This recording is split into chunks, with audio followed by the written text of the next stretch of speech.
Yay for Canada! I've wanted to go to Canada ever since I was a little boy who dreamed of visiting my country Canada. As it turns out, Canada's also got a fairly mild winter, meaning it will be a beautiful trip for the both of us. I'm planning on flying up on a Thursday or Friday to spend a couple of days there with my friend Vella, then driving down to northern Indiana to spend the weekend with Amber and the boys.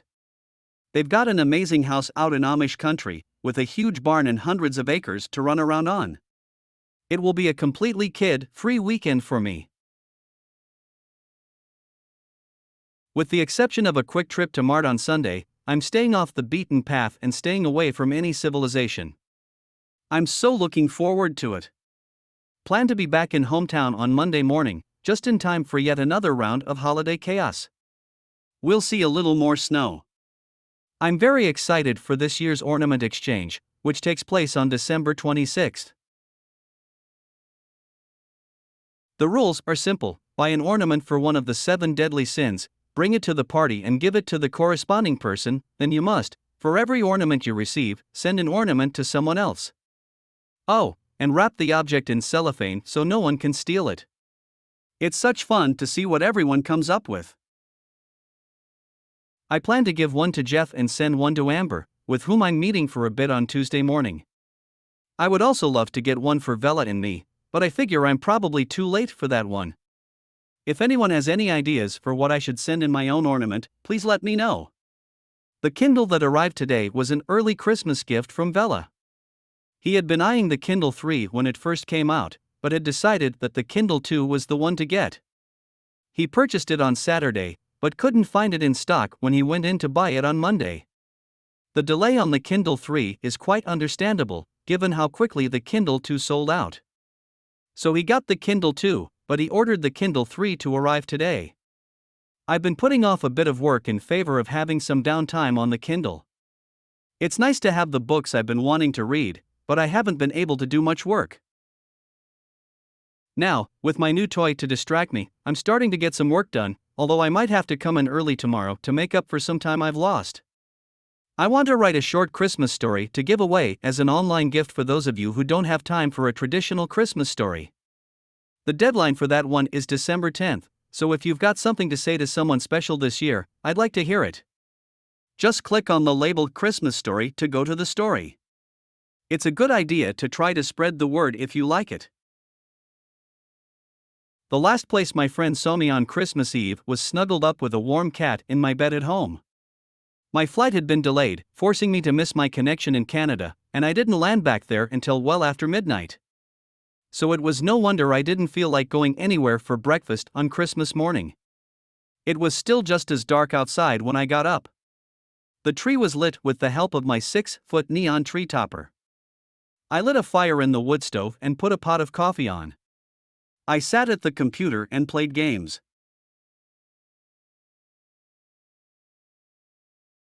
Eventually, I took a shower and started cooking. I don't recall ever having had such a low-key Christmas. We even opened one present on Christmas morning. All in all, it was just the way I had always envisioned my Christmas. I had the pleasure of having breakfast with my brother and sister, which I hadn't done since we moved. Then I came back to the farm and sat with Vella for a bit. We talked about how to handle the technology backlog at work. I couldn't watch a TV show on the computer because we haven't yet upgraded to our 2nd-gen Kindle, so I read a book and worked on my projects. A snowstorm blew in that afternoon and we watched it through the window. The next day I went to the farm, but I took my time getting there. I enjoyed a quick lunch and then spent the rest of the day cleaning up the kitchen. We had a lazy New Year's Eve. My friend Rachel came over in the evening and we played more games. At midnight, we sat together and watched the ball drop in New York. Rachel then helped me make a potato soup, which has become a staple for New Year's Day. It was so peaceful that morning. The white light of dawn filtered through the tree and made the snow sparkle like crystal. The first flakes drifted down softly, lingering in the air before dispersing. They seemed to wait to be invited back into the house. Something about them was so mystical. They seemed to kiss the earth before going on their way. Most people probably think it's strange that I chose to spend my Christmas on a monkey farm. There's no particular reason why I did, really. I, as a kid, secretly wanted to be a cowboy, although maybe that was only a fantasy. Instead, I loved the interaction with the monkeys and I loved the solitude of the monkey farm. No phones, no TVs, just a nice rural setting, some beautiful monkey, and a few lovely dogs. But before you label me a hippie, you should know that I don't spend all my time here alone in a hippie commune. Don't be jealous, I also have my cats. What I find most wonderful is that the monkeys have accepted me as one of their own. They come up to the fence and I rub their noses with my glove or scratch their backs with my scarf. When I arrive, I have to walk through their pasture to get to the monkey barn, but I don't care. I can't imagine anything sweeter. Because my holiday was so wonderfully peaceful and restful, it's taken me a few days to recover. I feel as though I've been cleaned out, filled up, and ready to face a new year. It's such a quiet holiday. There's nothing to prepare for. No shopping, no cleaning, no hustling and bustling. My family and I spent the day outside, enjoying the snow and each other. We sled for hours in the woods, walking to a hill with friends who had visited the day before. It was so peaceful that we played in the snow until well past dark.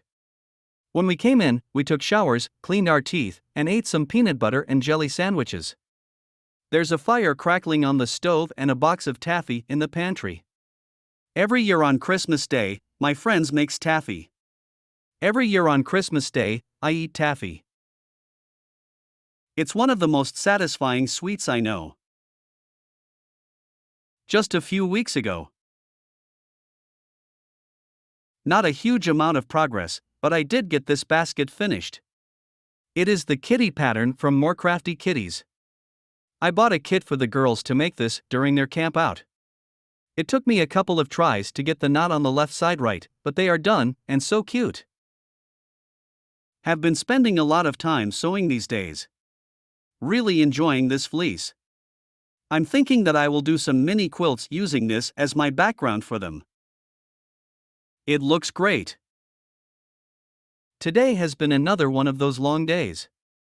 Up at 6:45 a.m., get a shower, make some granola bars, thanks to a co-worker for the recipe, and head out the door at 7:30. I get to the office at 8 a.m.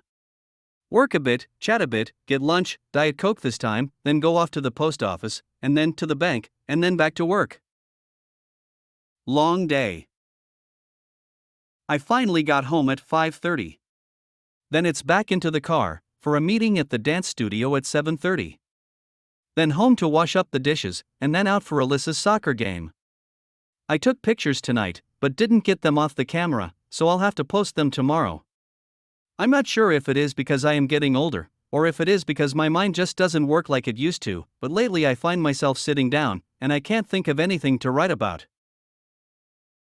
I have tons of pictures to share, but I don't really want to post the same ones over and over and over again. Plus, my computer time has been limited lately, so I can't even take the time to write about my thoughts, and then process them enough to write a coherent post. Some days, I wonder how I used to find the time to make 2 to 3 crafts a day, and then leave comments on all your blogs every day. Time is just flying by, and I don't know what to do to slow it down. Once again, I have fallen behind. I finally finished Alyssa's bear, though it took me a little longer than I had anticipated. Alyssa went to her 2-week sleepover, and I am the only parent home with little man and the new kitten, so it was the perfect time to finish up the bear. It took me about 2 hours to do. I only have a few scraps left. The pattern called for a removable hood, but I was too lazy to do that, so I did not. Now I am thinking that next time, I will. I also didn't pin him up at the end, so he is a little floppy. I want to punch a couple of holes for the neck and the arms, but I have yet to find the time. He is really cute though. I used a denim scrap to make the neck, then made the armholes a little too big, to make room for the denim. He is so cute, I can't wait to make more. I need to try to find a fleecy blanket and make a few. The blanket I was using is not very durable. The texture is great, but the weave isn't great, so it is a little sloppy and doesn't stay put very well. Crafted bear. We went on a walk this morning, with a friend and her son, to a nature center not too far from our house. The weather was beautiful, not too hot, and not too cold, just right. We had a great time. A boy got a little too wound up though. The room was very quiet, with only the sound of the birds chirping and a few squirrels rustling around. He was very antsy, and kept grabbing everything, wanting to play with everything. Not only did he grab the bird feeders, but he also grabbed the water spouts, and the littlest sticks that they had in the nature center. It didn't help that we were the only ones there, so he felt like he had to show off and explore everything. When we finally put him down to walk, he kept walking away from the water spouts, and then the closest bush, thinking that he was going to get to explore in there. Eventually, he got the message, and we walked back towards the group. By then, he was happy to explore. I also did some spring cleaning. I made a huge trash pile, not real trash, just other people's junk, to take out to the curb. We had an overabundance of yard waste to recycle, so it went out, along with the rest of our trash. Also, I went through a ton of old paperwork that had been sitting around since the move. I cleaned everything, including the toddler's papers that we got from my friend's backpack. Now I just need to finish getting the rest of the house in order, and clean the bathrooms, and that should be the extent of my cleaning for today. Oh, and I made a bed for my pumpkin fairy doll. She's sitting on top of her bed, and is ready for the harvest. I made her dress out of some fleece that I had bought last year, and I was too lazy to cut the armholes, so I just used safety pins. It is big enough to cover her feet, though. I am looking forward to making some clothes for my fairies and stuff. I think I am also going to make a bunch of cakes for my friend's birthday party. I still need to get my friend's gift together too. I just need to find the time to make something. I need to make a whole bunch of stuff, so that I am not a stressed out crazy person. This year, I decided to try to do a service project to show that I really do care about the community in which I live. I thought it would be nice for me to give something back, but I also wanted to teach my children that they can help out in the community, and that it is a good thing to help other people.